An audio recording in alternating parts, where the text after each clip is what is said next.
की घरच्यांशी वाद घालून त्यांना सगळं पटवून 1990 साली जे हे दंगे झाले, जेल पूर्ण भरली तुम्ही तर तेव्हा 15 वर्षाचे होते. आणि आमच्यावर हल्ला झाला कैद्यांकडून. पळायला कुठनंच चान्स नाही, तर तो दरवाजा नाही तर हा दरवाजा. आजच्या दिवशी 6 वर्षांपूर्वी असा एक डिसिजन घेण्यात आला ज्याने 500 वर्षांचा इतिहास बदलून टाकला.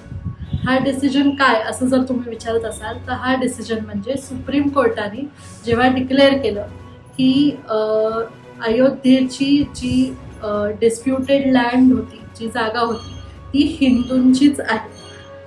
तर आज याच टॉपिकवर मी 6 वर्षानंतर बोलायला आले आणि माझा गेस्ट मी अशा एका व्यक्तीला बोलवते ज्याने 1990 जे दंगे झाले ते एक्सपिरियन्स केलेत आणि जे कारसेवक एक मुवमेंट होता त्या मुवमेंटचा एक हे भाग होते. तर चला भेटूया आजच्या गेस्टशी.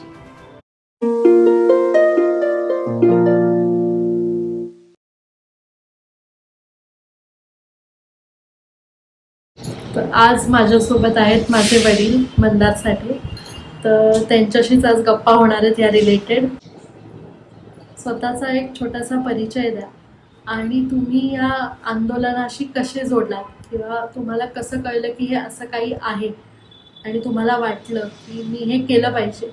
हे कसं झालं आणि कधी झालं हे आम्हाला सांगा. माझं नाव मंदार सुहास साठे. आम्ही 1990 डोंबिवलीत राहत होतो, राजाजी रोडला. तिथे राष्ट्रीय स्वयंसेवक संघाचं बरंच कार्य होतं आणि मी साधारण 3 वर्षाचा असल्यापासून संघाचा स्वयंसेवक, म्हणजे अगदी लहानपणापासून मी संघाच्या शाखेत रेग्युलर जायचो. तर तिथे साधारण संघाचं वातावरण असल्यामुळे रोज संघाची शाखा अटेंड करायची. त्यांचे काही वर्ग होते, त्यात त्या एजप्रमाणे जे वर्ग मला हे झाले, मी ज्या वर्गात जाऊ शकलो ते वर्ग मी अटेंड केले. नंतर 1990 साली आम्ही बदलापूरला राहायला आलो आणि हे जे कारसेवेचे जे आंदोलन झालं ते ऑक्टोबर एंडच्या 22 ऑक्टोबर साधारण आम्ही इथून निघालेलो होतो. तर इथे मी बदलापुरात नवीनच होतो राहायला, त्यामुळे साधारण ओळख जास्ती नव्हती. पण माझ्याबरोबरचे इथे काही, त्यात एक माझा मामे भाऊ पण होता आणि 2-3 मित्र, असे आमचा 4 जणांचा ग्रुप होता. पण माझं वय तेव्हा 15 वर्षाचंच होतं, म्हणजे मी 11वीत होतो तेव्हा. आणि हे बाकीचे जे होते ते माझ्याबरोबरपेक्षा साधारण 5-6 वर्षांनी 6 वर्षांनी वगैरे मोठे होते, काही 7 वर्षांनी. तर त्यांच्याबरोबर माझा तो ग्रुप जमला आणि हे एक साधारण वातावरण तयार झाल्यावर आमचं जास्त भेटणं वाढलं आणि साधारण माझी तयारी चालू झाली की त्या कार सेवेला आपण जायचं. पण आता कार सेवेला जायचं म्हणजे तयारी काय पाहिजे वगैरे सगळी माहिती आमची घेणं चालू झालं. तर त्यानंतर असं कळलं की आपल्याबरोबर 500 रुपये ठेवा आणि आपल्याला लागणारं साधारण वैयक्तिक कामासाठी लागणारं साहित्य तेवढं जवळ ठेवा, असं विश्व हिंदू परिषदेने आम्हाला सुचवलं होतं. तर मी तर 11वीत शिकत होतो, त्यामुळे आर्थिक काही गणित माझ्याकडे नव्हतं. पण तरीसुद्धा काही साठवलेले पैसे होते, तर ते 150 रुपये माझ्याकडे होते. तर आता कसं जायचं हा परत प्रश्न होता. शिवाय आता ह्या मुलांबरोबर याला पाठवू नका असं साधारण आजूबाजूच्या लोकांचं म्हणणं होतं. म्हणजे काही लोकांनी आईवडिलांना, म्हणजे आम्ही रात्री भेटायचो, ते भेटणं बघून साधारण आईवडिलांना विरोधच केलेला बाकीच्या आमच्या आसपासच्या लोकांनी की याला काही पाठवू नका तिकडे, कारण वयही कमी होतं आणि तुम्ही नवीनच राहायला आलात इकडे, तर त्यामुळे पाठवू नका असा बराचसा विरोध होता. त्यामुळे आईवडिलांची पण जरा स्थिती पाठवायचं की नाही असंच होतं. पण शेवटी त्यांनी नाहीच, नको जाऊ असं सुचवलं होतं मला. पण मीही निर्णय पक्का केलेला की आपण जायचंच यांच्याबरोबर, म्हणून मी अट्टाला भेटलेलो आणि मग घरात त्यांबरोबर सतत मी तो संवाद साधत होतो, पण मला काही परवानगी मिळत नव्हती. मग शेवटी मी एकदा विश्व हिंदू परिषदेच्या कार्यालयात गेलो आणि त्यांना सांगितलं की मी असा विद्यार्थी आहे, 11वीत आहे, माझी जायची खूप इच्छा आहे, पण माझ्याकडे आता 150 रुपये आहेत. तर तुम्ही तुमच्या म्हणण्यावरून जर 500 रुपये, तुम्ही 350 रुपयाची जर मदत करू शकत असाल, मला देऊ शकत असाल, तर मी ते तिकडे जाऊ शकेन. तर नंतर त्यांनी माझी ती 350 रुपयाची व्यवस्था केली पण तेव्हा असं टेम्प्ट नाही झालं का की 500च मागूया आपण, 150 आपण आपले कशाला खर्च करायचं वगैरे, असं काही वाटलं नाही? म्हणजे लहान वय होतं म्हणून. हा, नाही तसं वाटलं नाही, कारण एक ती स्वतःहून काहीतरी करायचं हे होतं ना, त्यामुळे खोटं बोलायचं असं काही हे नव्हतं, किंवा असं पैशाचं हे पण नव्हतं की पैसे कशाला ठेवायचे. म्हणजे मी तर कॉलेजला असताना साधारण 20 रुपये माझ्या पाकिटात असायचे, आणि ते आठवडे तसेच असायचे, कारण असं खर्चाचं एवढं काही तेव्हा हे नव्हतं. आणि माझी मुळात काटकसरी वृत्तीच होती, त्यामुळे अगदीच कुठे बस चुकली तर रिक्षाला जायला 5 रुपये, ते ह्या पद्धतीने ते खर्च व्हायचे. पण नाही तर खर्चच व्हायचे नाही पैसे, कारण तशी बाहेरचं एवढं काळ तो वेगळाच होता थोडा, तर त्यामुळे खर्चाचं असं काही प्रमाण नव्हतं. आणि खोटं तर बोलायचं काही संबंधच नव्हता, म्हणजे उगाच पैशासाठी खोटं बोलणं वगैरे असं काही नव्हतंच. आणि वय ते नव्हतंच, ते तसंही लहानच वय होतं. तर मी त्यांना प्रामाणिकपणे सांगितलं की माझ्याकडे 150 रुपये आहेत, तुम्ही 350ची सोय करू शकत असाल, किंवा मला तेवढेच घेऊन मला पाठवू शकत, मी जाऊ शकत असेल, तर मी तयार आहे जायला. तर त्यांनी परवानगी दिली, आणि मग मी मनाशी पक्कच केलं की आता जायचंच म्हणून. मग घरच्यांना पण सांगून टाकलं की मी जाणारच आहे. मग आता त्यांनी हात टेकले शेवटी माझ्यापुढे की आता हा जाणारच आहे म्हणतोय, तर मग आता काय, म्हणजे आपल्याकडे काय हातात नाहीच आहे, पर्याय नाहीये. मग शेवटी माझं असं ठरलं ते. आता आपण बोलत होतो कार सेवेबद्दल आणि कार सेवकांबद्दल. तर कार सेवा हे नेमकं काय, म्हणजे अर्थ काय आहे कार सेवेचा? कारसेवा म्हणजे प्रत्यक्ष तिकडे रामजन्मभूमीवर राम मंदिर बांधण्यासाठी स्वयंस्फूर्तीने गेलेले जे कोणी होते त्यांना कारसेवक असं म्हटलं गेलं. कारसेवा म्हणजे थोडक्यात व्हॉलेंटियर्स, आजच्या भाषेत म्हणायचं झालं तर इंग्रजीत, की स्वतःच्या स्वयंस्फूर्तीने काहीतरी रामाची सेवा घडावी या हेतूने सगळ्या वयोगटातील प्रत्येकजण जो तो आपापल्या परीने तिथे हजर राहणं आणि ती सेवा करणं याच्यासाठी इथून निघालेला होता. तर त्या दृष्टीने त्यांना कारसेवा असं त्याला नाव दिलं गेलं, आणि कारसेवक असं त्या जाणाऱ्यांना नाव दिलं. 1990 साली जे हे दंगे झाले, ज्याच्यात भरपूर लोक इन्व्हॉल्व्ह होती, ज्याच्यात भरपूर लोकांना त्रास झालाय, भरपूर लोक मारलीही गेली, पण हे दंगे होण्यामागची हिस्ट्री, इतिहास जो आहे तो काय होता, ही कशापासून सुरुवात झाली या गोष्टींची, या दंग्यांची, किंवा हे फक्त एक धार्मिक किंवा असं हे होतं पॉइंट ऑफ व्ह्यूने बघितलं गेलेलं, का अजून पण त्याच्या मागे काही कारणं होती? दशरथाचं ते राज्य होतं, म्हणून रामाची जन्मभूमी म्हणून अयोध्या ही मानली जाते पुराण काळापासून. पण जेव्हा बाबराचं, मुघल सम्राट जो बाबर होता त्याचं राज्य आलं, तेव्हा त्यांनी तिथे एक मशीद बांधून घेतली, आणि साधारण त्याचं राज्य 16व्या शतकामध्ये होतं. तेव्हा ती मशीद त्यांनी बांधून घेतली, आणि तिथे त्यांचं मुस्लिमांचं ते एक धर्मस्थान झालं.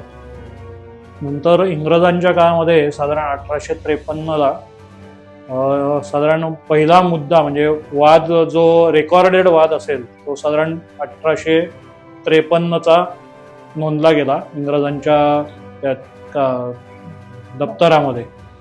तर त्यांनी मग काय केलं की त्या मशिदीच्या बाजूलाच एक राम चबुतरा म्हणून हिंदूंसाठी धर्मस्थान बांधून दिलं, धर्मस्थळ, आणि हिंदूंना सांगितलं तुम्ही तिथे पूजा करत जा.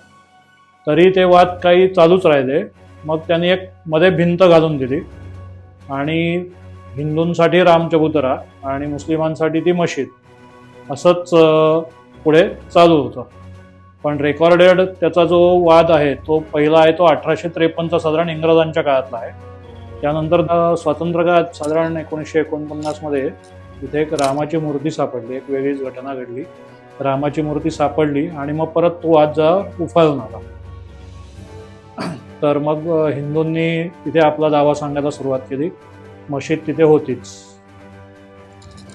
नंतर 1950 ते 1980 त्याच्यावर बरेच वादविवाद झाले, कोर्ट कचेऱ्या झाल्या, पण हाती निष्पन्न असं कोणाच्या काही लागलं नाही, निष्पन्न झालं नाही त्या चर्चेतून, वादातून काही.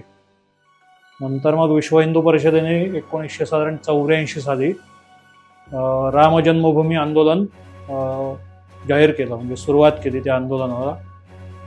त्यानंतर 1989मध्ये त्या तिथेच अयोध्येमध्ये तिथे शिलान्यास केला गेला, राम मंदिराचा शिलान्यास केला गेला. आणि 1990 साली भाजपचे नेते, भारतीय जनता पक्षाचे नेते लालकृष्ण अडवाणी यांनी रथयात्रा जाहीर केलेली होती. सोमनाथपासून ते अयोध्येपर्यंत ही रथयात्रा जाणार होती. तर त्या दृष्टीने त्याची सुरुवात झालेली होती. या राम जन्मभूमी आंदोलनाला साधारण त्या रथयात्रेपासून चांगली गती मिळाली आणि लोकांचं एक म्हणजे लोकांमध्ये ती लोकांना त्याची माहिती मिळू लागली आणि लोकांचाही प्रतिसाद त्याला भरपूर चांगल्या प्रकारचा मिळत गेला. तुम्ही तर तेव्हा 15 वर्षाचे होतात आणि तुमचा जो 4 लोकांचा ग्रुप होता इथे, ते सगळे बहुतांश टीनेजर्सच होतात तुम्ही. तर तुमचं जेव्हा ठरलं, तर तेव्हा तुम्ही कोणाचा गायडन्स घेतलात किंवा तुमची जी जर्नी काय होती इथून पुढे जायची कार सेवेसाठी? माझं तर फिक्स झालेलं होतंच की घरच्यांशी वाद घालून त्यांना सगळं पटवून की मी जाणारच आणि आम्ही चौघांचा निर्धार झालेलाच होता. तर त्याप्रमाणे आम्ही भाऊबीजेच्या दुसऱ्या दिवशी इथून निघालो. म्हणजे विश्व हिंदू परिषदेने आम्हाला सूचना दिलेल्या ही गाडी पकडायची. आम्ही गोरखपूर एक्सप्रेसने कल्याणला ती गाडी पकडायची होती आणि लखनौपर्यंत जायचं होतं, असं पहिल्या सूचना आम्हाला मिळालेल्या होत्या. त्याप्रमाणे आम्ही इथून कल्याणला गेलो. कल्याणला भारतीय जनता पक्षाचे बरेच कार्यकर्ते तिथे आम्हाला भेटले स्टेशनवर. त्यातले काही ओळखीचे निघाले. माझ्या आईच्या वर्गातील तिथे भाजपचे जे अध्यक्ष होते ते आईच्या वर्गातले होते. तर त्यांनी माझ्या तिथल्या एका ओळखीच्याने त्यांच्याशी ओळख करून दिली की हा अजून लहान आहे, म्हणजे लहान असल्यामुळे की म्हणजे लक्षात ठेव की बाबा हा आपला आहे, तर तू त्याला काय लागलं वगैरे तर बघ. अशी तिथे म्हणजे मदतीला तिथेच चालू झालं माझ्या, की लहान असल्यामुळे, वय कमी असल्यामुळे जे ओळखीचे भेटले त्यांनी सपोर्ट केला चांगला. त्याच्यानंतर आमचा प्रवास झाला इथून कल्याण ते गोरखपूर. साधारण किती लोक होतात? सगळं पूर्ण ट्रेन? भरपूर ट्रेन. म्हणजे जनरल डब्यात आम्ही गेलो आणि फक्त तिकीट काढलेलं होतं, कारण नियमाप्रमाणे करायचं असं सगळं नियम होते. म्हणून तर ते 500 रुपये त्यांनी सांगितलेले की तुमचं जायचं याचं तिकीट तुम्ही काढून घ्यायचं. म्हणजे आपण सगळं करायचं ते नियमाप्रमाणे करायचं असं जनरल ठरलेलं होतं. त्यामुळे आम्ही तिकीट व्यवस्थित काढलेलं होतं. जनरल डब्यात आम्ही बसलेलो होतो. भरपूर गाडी भरलेली होती, म्हणजे आम्हाला बसायलाच जागा नव्हती. आम्ही खाली बॅग ठेवून त्याच्यावर बसून असा तो आमचा जवळजवळ 24 तासाचा प्रवास होता. पण तो आम्ही तसाच केला आनंदाने. झाशीला आमची गाडी जेव्हा थांबली तेव्हा इथे एक विद्यापीठावरचे एक महाराज होते. त्यांचं नाव मला आता आठवत नाही, पण ते असे भगवाच त्यांचा वेश असायचा. तर ॲक्च्युली तिथे कसं झालं की मुलायम सिंग सरकार होतं, त्यामुळे विरोधी होते सगळं सरकार. जे राज्य सरकार होतं ते विरोधी होतं. तर तिथपासूनच अटकेला सुरुवात झालेली होती आणि आमची बॅच होती ती पहिलीच, साधारण सुरुवातच होती आमच्यापासून. तर त्यामुळे साधारण आम्हाला अंदाज होताच की आम्हाला अटक करणार वगैरे. पण ते झाशीला ते स्टेशनला उतरले आणि पोलीस पहारा भरपूर होता. तर त्यांना भगवा त्यांचा वेश पाहून त्यांना सगळी चौकशी झाली. तिथे त्यांची गाडी थांबवली गेली, चौकशी झाली. त्यांच्याबरोबरच्या 11 जणांना तिकडे अटक झाली तिथे झाशीलाच. पण पुढे आम्हाला काही अटक झाली नाही चौकशीत. म्हणजे त्यांचं काही निष्पन्न झालं नाही की म्हणजे केवढा ग्रुप आहे ते काही कळलं नाही. पण त्यांच्याबरोबरचे जे 11 होते त्यांना अटक झाली. आमची गाडी, आम्हाला सांगितलं की लखनौला उतरायचं आणि लखनौला बीजेपीच्या कार्यालयात भेटायचं. त्याप्रमाणे आम्ही लखनौला उतरलो दुसऱ्या दिवशी आणि बीजेपीच्या कार्यालयात गेलो. तिथे साधारण संध्याकाळ झालेली होती त्यावेळेस. तर बीजेपीच्या कार्यालयात आम्हाला तिथे पुरी भाजी दिली गेली आणि पुढचा काय प्लॅन आहे त्यासाठी थोडा वेळ गेला आमचा तिथे. तर तिथे असं सांगितलं त्यांनी की आता सरकारने सांगितलं की जेल भरो तर आहेच, म्हणजे जेल पहिले ते भरणारच सगळे. तर तुम्ही अटक करून घ्या स्वतःला, कारण पहिले जेल भरल्याशिवाय पुढे आपल्याला मार्ग नाही. तर तुम्ही अटक करून घ्या असं भाजपच्या कार्यालयात आम्हाला सांगण्यात आलं. तर त्याप्रमाणे आम्हाला तिथेच अटक झाली. म्हणजे आम्ही अटक करून घेतली आणि आमची रवानगी मग उन्नावच्या डिस्ट्रिक्ट जिल्ह्याचं जे कानपूर आणि लखनौच्या मध्ये उन्नाव म्हणून एक गाव आहे, तिथे मोठं जेल होतं. ते जिल्हा प्रबंधकच होते, जिल्ह्याचंच जेल, ते मोठं जेल होतं. तिथे आमची रवानगी झाली. आम्ही त्या पोलिसांच्या गाडीमध्ये बसून आम्हाला तिकडे नेऊन सोडण्यात आलं. आता तिकडे आम्हाला सोडलं. त्याच्यानंतर मग आमचं साधारण मी तिथे 14 दिवस होतो, कारण आम्ही सुरुवातीलाच गेलेलो असल्यामुळे. आम्ही 24 ऑक्टोबर ते साधारण 6 नोव्हेंबर इतके दिवस जेलमध्येच होतो त्या. पण मुख्य जेल असल्यामुळे तिथे प्रॉपर जेलर किंवा इतर कैदी, मग आम्ही राजकैदी म्हणून संबोधलं गेलो, कारण म्हणजे राज्य एक राजकीय पक्षाचं किंवा ह्याचं आंदोलन असल्यामुळे, म्हणजे काही चोरी डाका हे असं काही नाही आहे, तर राजकैदी काहीतरी एक आंदोलनामध्ये सहभागी झालेले आहेत. तर त्यामुळे आमची सोय वेगळी अशी बरॅकमध्ये करण्यात आली. तर त्या जेलमध्ये बरॅक म्हणजे काय, तर एक लांबच्या लांब अशी रूम होती आणि मध्ये त्याला खिडक्या ज्या असतात त्या मोठ्या खिडक्या, म्हणजे 6-7 फुटी खिडक्या, पण त्याला मध्ये आपण सिनेमात बघतो तसे गज सळ्या लावलेल्या अशा त्या खिडक्या असे बाजूनी, दोन्ही बाजूनी. आणि एका साईडला एक अशी बेड, म्हणजे बांधलेली बेड झोपण्यासाठी कैद्यांना, अशी एक पूर्ण रांग, इकडे 20 इकडे 20 झोपतील असे साधारण एक 25-1 फुटाचं ते लांब अशी ती बरॅक होती. आणि दरवाजा फक्त एक साईडला एक आणि दुसऱ्या साईडला एक, म्हणजे मधून कुठून पळून जाण्याचा काही चान्स नसतो. तर 2 साईडला 2 दरवाजे असतात. अशा ठिकाणी आमचं राहण्याची सोय तिथे, म्हणजे आम्ही राहायला लागलो. पण तुम्ही जेव्हा अरेस्ट झालात तेव्हा सगळे किती लोक एकत्र होतात, म्हणजे अरेस्ट इन द सेन्स जेव्हा तुम्हाला सोडलं पोलीस ऑफिसर्सनी, तेव्हा किती जण होतात एकत्र, ग्रुप कितीचा होता तुमचा? नाही, आमचे जे बदलापूरचे जे होते ना, ते आता 39 जण होते टोटल. पण त्याच्यामध्ये पण कसं झालं की आमच्यातले झाशीला त्या महाराजांना अटक झाली आणि मग आमच्यात वाद चालू झाले की, म्हणजे BJP कडनं निरोप आला जेव्हा लखनौला की तुम्ही आता अटक करून द्या. तर आमच्यात वाद चालू झाले, म्हणजे काही तरुण पिढीचे जे होते तरुण, ते म्हणाले की आपण अयोध्येला जाण्यासाठी आलोय, मग अटक कशाला करून घ्यायची, आपण अयोध्येलाच जायचं. म्हणून आमच्यातले 11 जण अयोध्येला जाण्यासाठी वेगळे झाले. ते म्हणाले आम्ही अटक करून घेणार नाही. आता आमचा 4घांचा ग्रुप होता, त्यातले 2 जण तिकडे गेले, 2 जण आम्ही इकडेच राहिलो. आता आम्ही इकडे राहिलो म्हणजे काय, आमच्या 4घांमधला जो एजेड होता त्यातल्या त्यात, तो त्याचा ऐकायचा, म्हणजे मी साधारण ठरवलेलं की बाबा त्याच्याबरोबर जायचं, त्याचा गायडन्स घ्यायचा. त्याचा गायडन्स घ्यायचा. तरी तो किती वर्षाचा होता तेव्हा साधारण? तो तरी 21-22 वर्षाचा असावा, साधारण 22-21 वर्ष. तर त्याच्याबरोबर राहायचं असं ठरलेलं साधारण. तर त्यामुळे मी आणि तो आम्ही अटक करून घेतली. आणि ते मात्र अयोध्येपर्यंत नाही पोहोचू शकले, पण बरेच चालत गेले आणि मार खावा लागला थोडासा वगैरे वगैरे झालं त्यांना. पण ते 11 जण तिथून आमच्या ग्रुपमधून वेगळे झाले. पण असे बरेच, कारण सुरुवातच होती ना ती, त्यामुळे जो येईल त्याला जेल भरा असंच त्यांनी एक हे केलेलं, सूचना दिलेली की आधी आपल्याला जेल भरायला पाहिजे. तर त्यामुळे जे पहिले सुरुवातीच्या तुकडीत गेलेले होते सगळे, कुठनंही आलेले, ते साधारण जेलमध्ये गेले. जेल पूर्ण भरली.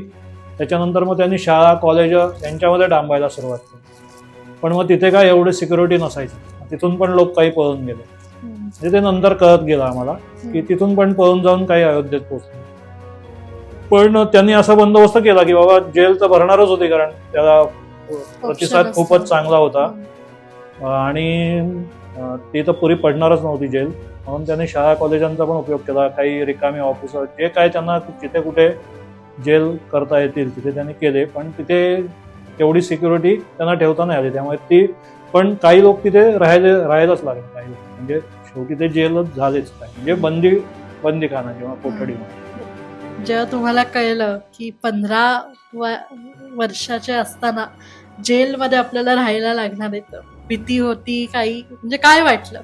का तू रेडीली हे केलं की ठीक आहे आता जायचं तर देशासाठी करायला निघालं तर करूच या असं? हा, तर पुढे काय होईल असा एवढा अंदाज नव्हता, कारण उदंड प्रतिसाद होता आणि एक खुमखुमी असतेच ना, म्हणजे करायचंय म्हटलं की करायचंय आपल्याला. पण जेल ही एक मोठी गोष्ट आहे ना, असं जेलमध्ये वगैरे जायला पण आता कसं झालं की ते बरोबर भरपूर जण होते आणि विश्वास होता एक त्यांच्यावर, पण माझा त्यांच्यावर, त्यांचा माझ्यावर म्हणा.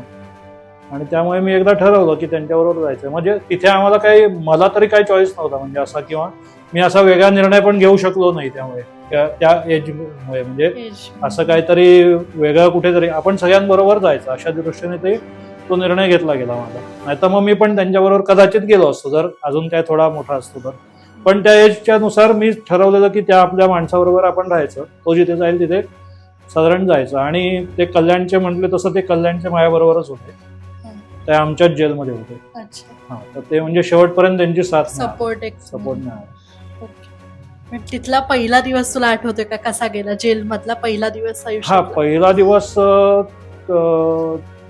म्हणजे आता तिथे आम्हाला ठेवलं, प्रत्येकाला बऱ्याकमध्ये थडगं म्हणजे म्हणा, एक ते जे एक बांधलेला बेड होता त्याच्यावर आम्हाला एक गोधडी दिली त्यांनी, एक साधी चादर दिली, एक असा मग दिला आपल्याला आंघोळीसाठी, आणि उशी होती की नाही आठवत नाही का, तेवढं त्यांनी तिथे त्या तडग्यावर टाकून झोपायचा, झोपण्याची सोय. आणि मग म्हणजे तो बाहेर पाणी बिणी तुम्हाला हौद बादल्या वगैरे तिथे असायच्या बांधलेल्या, आणि हौद वगैरे, मग नाही प्लास्टिकचा मग त्यांनी दिलेला, प्लास्टिकचा मग, तो तुम्हाला वापरायला, पाणी बिणी घ्यायला, कपडे धुवायला वगैरे. तर ते झालं. पहिला दिवस असा काही हे नव्हता, जनरल त्यांची सगळी चौकशी, म्हणजे त्यांचे रेकॉर्ड सगळे तिथे घेतले गेले आमचे जेलच्या, म्हणजे प्रॉपर जेलला कसं त्यांचं जे रुटीन वर्क असतं त्याप्रमाणे सगळी आमची माहिती घेतली गेली, आमची नोंद ठेवली गेली. नंतर आम्हाला त्या बऱ्याच हे करून दिल्या गेल्या. आणि मग आम्ही राजकैदी असल्यामुळे आम्हाला तिथे काम काही करायला लागायचं नाही, म्हणजे जसे इतर कैद्यांना. तर जेवायला खायला मिळायचं, म्हणजे तिथे जे कैदी होते ना त्यांनाच त्यांनी तिथे लावलेलं, म्हणजे करायला वगैरे, स्वयंपाक करायचा, आणि मग आम्हाला जेवायला मिळायचं, जे तिथे असेल जेवायला ते, तर ते जेवायचं. आणि जनरल पहिले 2-3 दिवस असेच गेले, म्हणजे एकदम साधेपणात गेले. मग ही पॉलिटिकल मुवमेंट होती, जसं तू म्हणालास की तुम्ही एका पक्षाचे बेसिकली सगळे जात होते, तर आणि जिथे तुम्हाला जेलमध्ये टाकलेलं ते अपोजिंग पक्षाचं राज्य होतं, तर त्यांच्या लोकांनी तुम्हाला काही म्हणजे त्रास दिलाय किंवा असं, किंवा जेलमध्ये होतात तर बाकी इतर कैद्यांनी पण असं काही रिबेलियन झालं का, तुम्हाला काही त्रास झाला का बाकीच्या कैद्यांचा किंवा त्या अपोजिंग पार्टीचा काही त्या लोकांचा? असं आता तिथला जो मुख्य जेलर होता ना तो मुसलमान होता. तर आमचं रुटीन म्हणजे घरच्यासारखंच असायचं. तिथे सकाळी उठायचं, नंतर एक 4-5 दिवसांनी तिथे 2 हॉटेल त्याने टाकून दिली आम्हाला. म्हणजे काय झालं की जे व्यापारी संघटना होत्या लखनौ आणि कानपूर, ही 2 मोठी शहर आहेत आणि त्याच्यामध्ये उन्नाव येतं, तर ती पूर्ण सहाय्यक होती बीजेपीला. तर आम्ही राजकैदी म्हणून आम्हाला त्यांनी तिथे सगळं त्यांचं राजकीय हे वापरून आम्हाला तिथे 2 स्टोअर उपलब्ध करून दिलेली होती की तुम्ही तिथे जायचं, तुमच्या पैशाने काय तुम्हाला हवं ते घ्यायचं, आणि म्हणजे तुमचं रुटीन जसं आहे तसं चालू ठेवायचं, फक्त तुम्ही तिथेच राहायचं. त्यामुळे 2 स्टोअर म्हणजे तिथे अगदी इस्त्री करून मिळायची, चप्पलपासून ते आईस्क्रीमपर्यंत सगळं तुम्हाला मिळायचं. तुमचे पैसे देऊन, प्रॉपर पैसे द्या, वस्तू विकत घ्या. म्हणजे तसं चहाचं कॅन्टीन, हॉटेल म्हणा, म्हणजे छोटं असं काहीतरी भजी वडा असं हॉटेल एक, म्हणजे त्या एकच 2 कॅन्टीन अशी त्या जेलमध्ये उघडलेली होती. तिथे तुम्हाला सगळ्या वस्तू मिळत होत्या, आणि त्यात काही नसेल तरी त्यांनी सांगितलेलं की तुम्हाला काय सांगा आम्हाला, आम्ही ते पुरवू तुम्हाला. तर आमचं रुटीन असंच असायचं की जवळ ते पैसे होतेच, म्हणजे आम्ही फक्त तिकीट काढलेलं होतं, आणि तेव्हा काही म्हणजे 500 रुपये ठीक होते, म्हणजे 15 दिवस काढण्यासाठी तिथल्या तिथे. ते चहा प्यायचो आम्ही जाऊन, जेवण तर असायचाच, सकाळी चहा असायचाच, आणि दुपारी एकदा चहा असायचा, आणि 2 वेळचं जेवण असं असायचं. मग नंतर आम्ही मग तिथे कपड्याचा साबण घेऊन कपडे धुवायचो, कपडे वाळत टाकायचो. तिथे हौद भरलेले असायचे, असे पाण्याचे बादल्या असायच्या तिथे.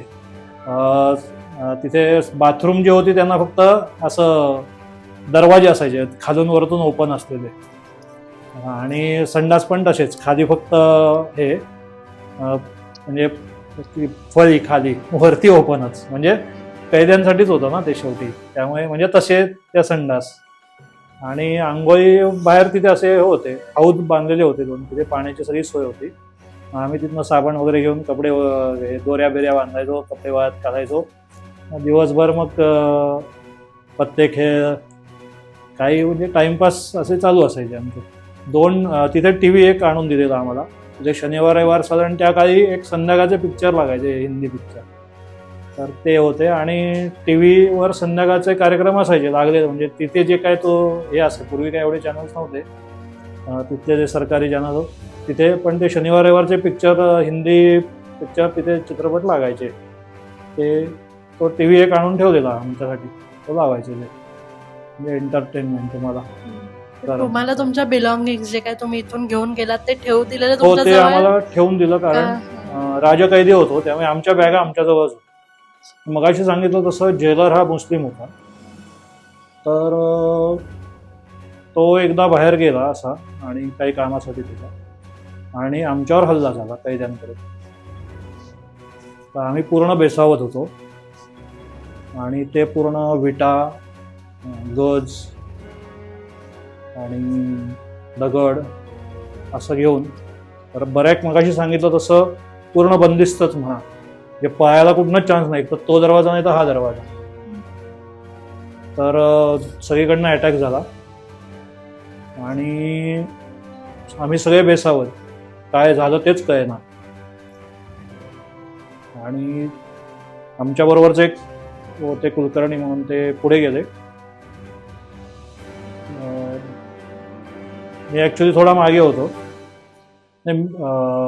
मी पुढेच होतो, पण मला त्याने ढकलून दिलं असं बाजूला. तर मी साईडलाच पडलो, म्हणजे एक साईडला झालो, त्यामुळे त्यांच्या काय अटॅकमध्ये आलो नाही, आणि ते सरळ असे पुढे पळत आले.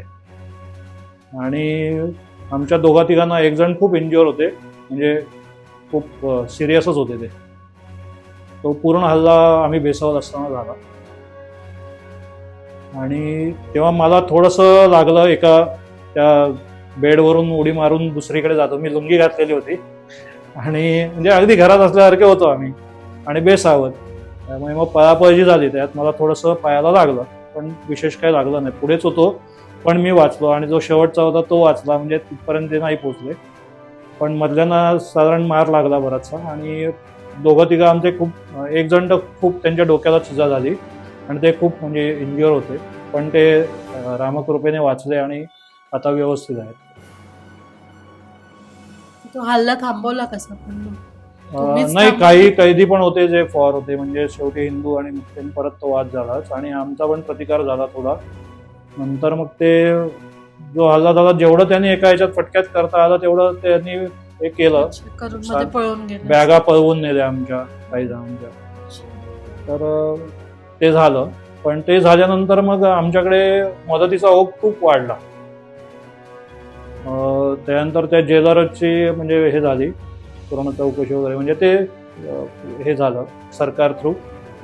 पण तो जो हल्ला झाला तो खूप वाईट झाला. म्हणजे आमच्यावर बेसावत असताना जो हल्ला झाला, काही कल्पना नसताना, आणि काही होईल असं वाटलंच नव्हतं काही, किंवा होणं योग्यही नव्हतं तो, कारण तो प्रशासनाच्या अंडर होता. त्यामुळे प्रशासनाला तर माहितीच पाहिजे की दगड आणि विटा यांनी जमवलेले आहेत आणि गत जमवले, पण तो काही त्यांनी घडवला म्हणू असं आम्ही म्हणतो. आता आम्ही तिथे जे होतो ते म्हणतो की घडवलाच केला आमच्यावर. आणि बाहेरची लोक होती ना जी आली ती? नाही, कैदीच होते ना, कैद्यांथ्रूच केलं सगळं, बाहेर त्यांची गरजच नाही.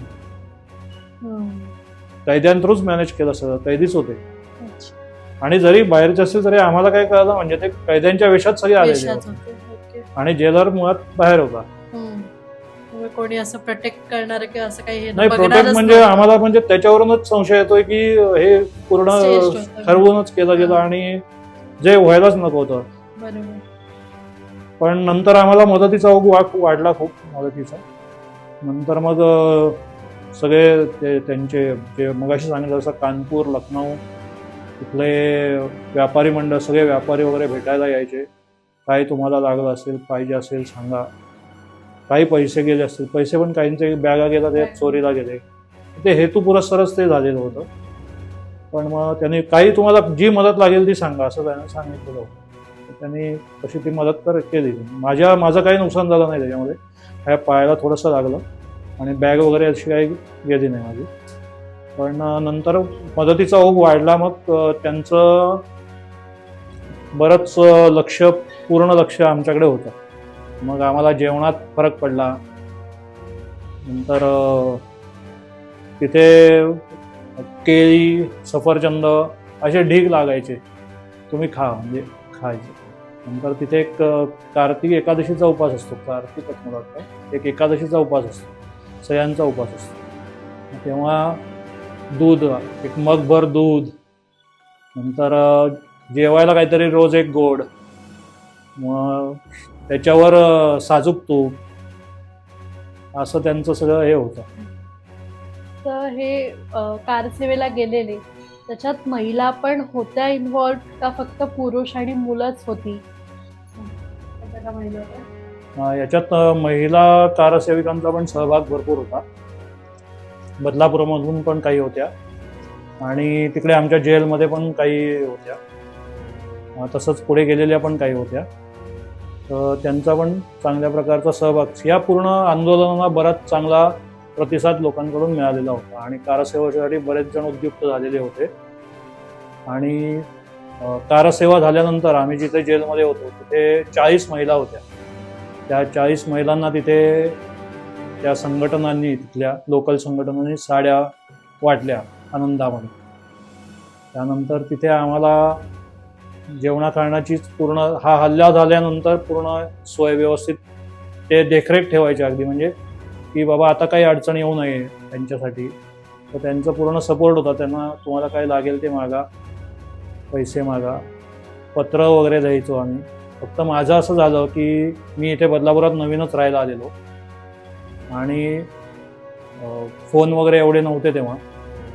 तर माझं नाव इकडेही येत नव्हतं आणि तिकडेही येत नव्हतं. म्हणजे त्यांनी इकडे जे कळत होतं ते अयोध्येला काही जण गेले त्या यादीत माझं नाव पडलेलं.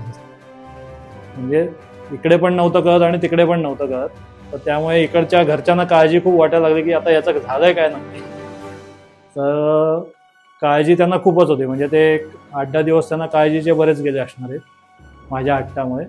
आणि आम्ही इथे नवीन असल्यामुळे साधारण ओळख नव्हती अशी कोणाची, त्यामुळे एक नाव असं माहीत नव्हतं कोणाला म्हणा, किंवा ओळख नसल्यामुळे ते थोडं यादीमध्ये थोडी गल्लत झालेली होती आणि त्या यादीमुळे घरच्यांना जास्त काळजी वाटली. नंतर तिथे आम्हाला पूर्ण दिवसभर टाइमपास आमचा असाच चालायचा. पेपर वाचायला मिळायचे तिथले आणि बातम्या बघायला मिळायच्या. त्यातूनच बाहेरच्या बातम्या आम्हाला कळायच्या, काय चाललंय बाहेर. आणि दिनक्रम असाच चाललेला होता. असे आम्ही 14 दिवस तिथे होतो. रोज सकाळी उठायचं, अंघोळी करायच्या, कपडे धुवायचे, कपडे वाळत घालायचे, चहा नाश्ता काय असेल तो घ्यायचा, दुपारी जेवायचं, आराम करायचा, परत संध्याकाळी जेवायचं, TV बघायचा, झोपायचं. पण बाकी तिथे सगळं आम्हाला सोय, चपलांपासून ते इस्त्रीपर्यंत सगळं तुम्हाला लागेल ते तुमच्या पैशाने जायचं तिथे दुकानात आणि दुकानातून घेऊन यायचं, अशी सोय होती. नंतर जेव्हा आंदोलन झालं सगळं, त्यानंतर पद्धतशीर आमचं जसं कैद्याची रवानगी बाहेर होते तसं सगळ्या नोंदी झाल्या आणि नियमाप्रमाणे तिथे एक भारतीय जनता पक्षाचे एक कार्यकर्ते होते कल्याणचे, ते उत्तर प्रदेशच होते. तर त्यांनी तिथे भांडून, त्या कैद्यांचा नियम असा असायचा की त्याला घरी जाईपर्यंत तुम्ही भाडं द्यायचं सरकार. तर तेव्हा ते आमचं भाडं त्यांनी तिथे द्यायला भाग पाडलं सरकारला. आणि आम्ही रिझर्वेशन केलं आणि येताना रिझर्वेशनच्या सीट, म्हणजे रिझर्वेशन बुक करून आम्ही 40 रुपये आम्हाला वर टाकायला लागले. पण सरकारने खर्च केला आमचा इथपर्यंत यायचा, पण ते भांडून त्यांनी तिथे करून घेतलं. आणि येताना आमचा प्रवास खूप आरामदायी आणि रिझर्वेशननी आलो आम्ही.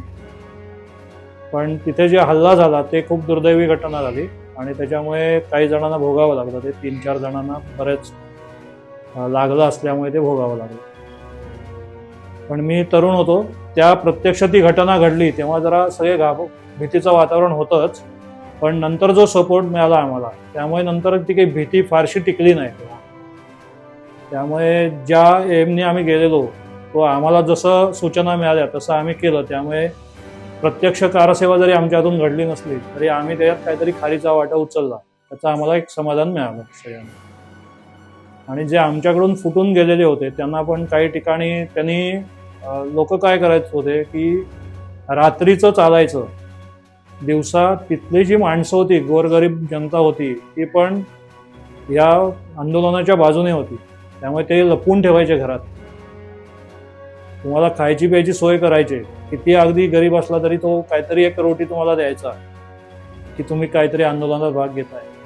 तुम्हाला रात्री ते दिशा दाखवायचे, म्हणजे इथून इथे जा किंवा तिथून तिथे जा, याच्या सूचना करायचे.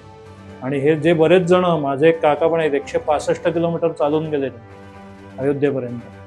ते पण असंच रात्री चालायचं बरंच, सकाळी लपून बसायचं, शेतात लपून बसा, कोणाच्या घरात लपून बसा, असं सगळा प्रवास करत करत ते पोचले. तर आता आमच्यापैकी जे 11 होते ते आमच्या 4 जणांच्या ग्रुपमधले 2 होते. त्यांनाही एका ठिकाणी मार खावा लागला. तर त्यांनी असे घोडेस्वार ठेवलेले दंडुके घेऊन, दिसले की त्यांना पटकवायचं.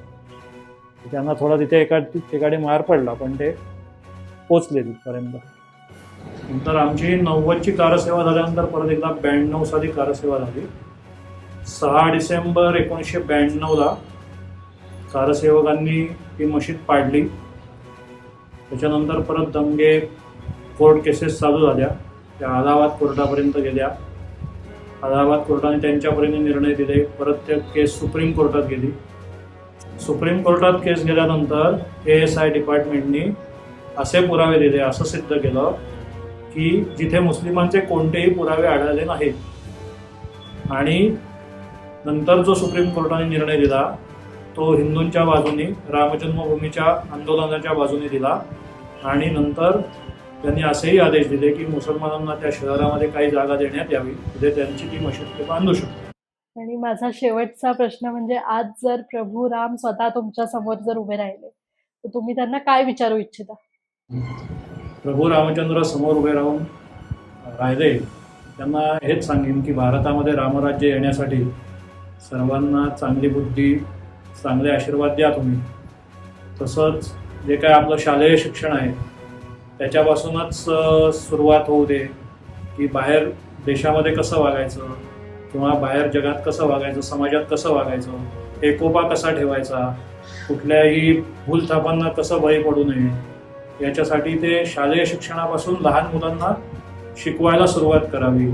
जेणेकरून आत्ताची जी काय बाहेरची परिस्थिती आहे, जे धार्मिक वाद आहेत किंवा आर्थिक वाद आहेत, ते मिटण्यासाठी जर लहानपणापासून मुलांना शिकवलं तर ते मोठेपणी तसंच वागायला लागतं. आणि आत्ता कसं आहे, भारताचं झालेलं आहे की खुर्चीचा महिमा झालेला आहे. तुम्ही ज्या खुर्चीत, पोलिसांच्या खुर्चीत बसलात तर तुम्हाला तिथे त्यांच्या धर्माप्रमाणे वागायला लागतं. आता तो धर्म मला काही सांगायला नको, सगळ्यांनाच माहिती आहे तो धर्म. राजकारण्यांच्या खुर्चीत बसलात, त्यांचाही धर्म सगळ्यांनाच माहिती आहे. आज कितीही ते भांडत असले तरी सगळे रात्री एका टेबलवर असतात, असं एक सोपी साधी म्हण मराठीतली. तर त्यामुळे हे सगळं बंद होऊन जी गरीब जनता आहे ती कशी वर येईल, आणि जी एकोपा सगळ्यांमध्ये कसा चांगला राहील, आणि जे रामराज्य पूर्वी जे होतं ते कसं स्थापित होईल, याच्यासाठी सगळ्यांनी प्रयत्न होण्यासाठी शालेय शिक्षणापासून ती सुरुवात करणं गरजेचं आहे. जे काही आपण जे शिकवतोय ते चांगलंच आहे, पण बाहेर जगात कसं वागायचं ते लहान मुलांपासून शिकवलं गेलं तर ते मोठेपणी, म्हणजे आपली पुढची पिढी हे सुधारण्यासाठी खूप चांगलं होईल. आणि आपल्या देशाला पण या आर्थिक, धार्मिक, जातीय वादातून बाहेर पडून आपली आर्थिक उन्नती कशी करायची, देशाची उन्नती कशी करायची, पूर्ण जगावर कसं राज्य करायचं, याच्यासाठी ते सगळं मदत करणारं ठरेल, श्रेयस्कर होईल. म्हणून मी रामांना एकच विनंती करेन की या राज्यामध्ये रामराज्य येण्यासाठी सर्वांना चांगली बुद्धी द्या आणि सर्वांना आशीर्वाद द्या. आज आपण एका कारसेवकाच्या अनुभवातून इतिहासाचं एक जिवंत पान ऐकलं. ही केवळ धर्माची गोष्ट नाही, ही गोष्ट आहे श्रद्धेची, त्यागाची आणि निश्चयाची. पुढच्या भागात परत भेटू. तोपर्यंत जय श्रीराम.